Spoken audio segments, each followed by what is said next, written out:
essa questão de amar a Deus sobre todas as coisas e o próximo como a ti mesmo, a gente separa, né? E realmente faz sentido a separação que os 4 primeiros mandamentos são para Deus e os outros mandamentos, os outros 6 são sobre o próximo. Mas na verdade tá tudo ligado, né, cara? Tipo, por exemplo, quando eu minto pro meu próximo, eu tô desrespeitando a Deus porque Deus é um Deus da verdade. Se eu mato, eu tô desrespeitando a Deus porque Deus é um Deus de vida.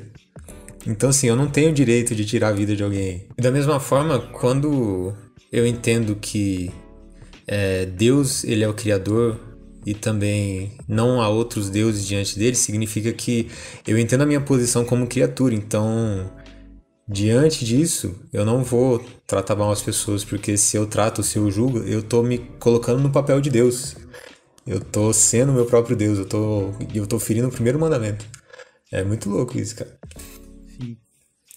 E Então, aí, indo pra perguntinha aqui, pra falar que a gente não falou, né? Porque tem a pergunta que tá um pouco diferente do que a gente comentou aqui, porque a lição fala mais coisas nesse dia, né? A pergunta diz assim: pense como o relativismo moral controla a nossa sociedade. O que o juízo bíblico diz sobre questões como prestação de contas e responsabilidade? É porque nesse dia também abordou a questão do juízo no sentido de que o sábado ele remete a isso, né? Então, se a gente tem a ideia de que o sábado é o memorial da criação, quer dizer que Deus é o nosso criador. Se Deus é o nosso criador, a gente vai ter que prestar contas, a gente acredita que vai ter juízo e que a gente vai ter que prestar contas das nossas atitudes em algum momento. Não que isso, né, a gente deve viver com medo por conta disso, mas a gente deve pôr a mão na consciência, né, antes de tomar uma atitude. Porque às vezes tem muitas atitudes que fazem mal aos outros, mas que você não vai ser preso por fazer, não vai chegar a polícia na sua casa. Mas a gente sabe que Deus está, né, Deus, ele tem a sua vontade na nossa vida e ele quer que a gente viva bem, a gente tenha plenitude, então, tanto nas nossas ações individuais como a maneira com que a gente trata os outros, a gente tem que ser, né, um exemplo aí. Algum comentário sobre a pergunta aí, não? essa pergunta eu vou A gente é que a gente comentou sobre relativismo, né, como o inimigo tenta relativizar essa questão do sábado também, né? Vamos lá. Então, o relativismo é o grande catalisador da sociedade moderna, né? Só um adendo aí, vai fugir um pouquinho do tema, mas ele tenta relativizar o sábado como sendo mais um dia, da mesma forma que ele tenta relativizar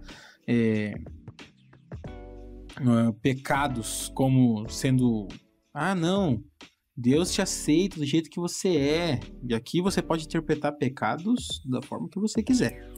Adultério, Então, né? Tipo, uma parada que. adultério, você maltratar o seu corpo, mentiras, né? Então, tipo assim, boba, para, não é mentira não, é só uma fofoquinha. Questão da ambição, né? Uhum. Que acaba virando a cobiça. Porque uma coisa é você ter ambição, você querer mais. Outra coisa é você querer o que é dos outros. E aí vira ambição. E essas coisas se confundem, não se enganem, tá? Essas coisas se confundem muito fácil. É assustador como uma ambição ali, uma vontade genuína de ter sucesso, por exemplo, ela rapidinho vira ódio, inveja de alguém e cobiça. Eu diria o sábio mestre Oda, porque isso leva a cobiça e a cobiça leva ao lado sombrio. Não, fora que assim, né? Se a gente for ver o que é sucesso, né? Tipo assim, de uma perspectiva bíblica, o que é sucesso? Vai estar longe do que a gente vê como sucesso, né? A gente pode querer se destacar na nossa área e tudo, assim, mas assim, não adianta nada você se matar pra conquistar algo, sendo que a sua comunhão, a sua vida cristã tá longe do que é a vontade de Deus, né? Sim. Vamos lá então para terça, que é o ponto que acho que eu, né, joguei a bola ali legal na última lição, falando sobre dias literais, que eu comentei que sim, se a gente é adventista do sétimo dia, a gente consequentemente acredita que a criação ocorreu em dias literais e no sétimo dia Deus separou e santificou, então não faz sentido para nós que somos adventistas acreditar não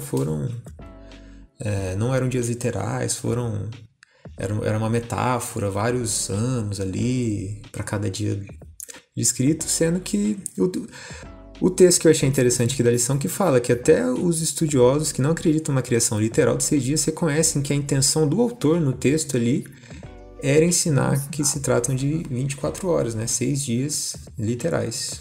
Então, isso aí já diz que, tipo assim, a Bíblia não deixa margem. Essa interpretação de que foram em mais dias, em anos, né, em milênios ali, a criação, isso aí é totalmente interpretação humana, tá, pessoal? A Bíblia, ela deixa claro, né, como nesse mesmo verso, os estudiosos, acreditando ou não na Bíblia, eles deixam bem claro que a intenção de Moisés, quando escreveu isso aí, foi dizer: houve um dia, passou-se 24 horas, e houve o segundo dia, e Deus foi criando nesse período as coisas com o poder da sua voz, tá?